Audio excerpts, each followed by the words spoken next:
Akakiiko akakulirwa omubaka Stephen Tashobya ow'essaza ly'e Kajala kakizudde ng'obulwa buva ku nsonga nti ekitongole ekiwabi kya gavumenti tekiweebwa nsimbi zimala okusobola okufuna bapulida abalungi n'okukola okunoonyereza okumala ku misango gye babeera bawaabiddwa. Gavumenti eri mu kooti era nga bagiwabira emisango singa emisango esinga gavumenti ejja kubanga esasula obuwumbi 1,400.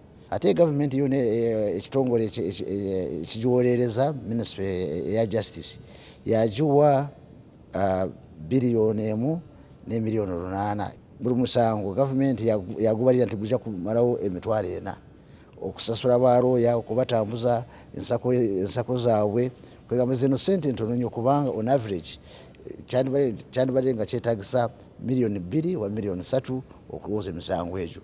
Wabula ye Minisita Dr. Lahana Lugunda annyonnyodde ababaka bano nti weewaawo ssente zibadde ntono ddala naye ng'enteekateeka weeri okuwa ekitongole ensimbi ezimala okusobola okukwasaganya emirimu obulungi.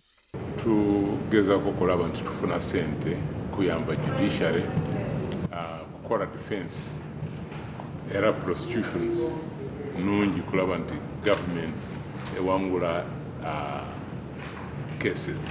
Gavumenti yafiirwa mu kitimbe gw'ensimbi omwaka oguwedde nga zireeyo mu buwumbi 4,000 era nga nnyingi ku zino zikyabanjibwa.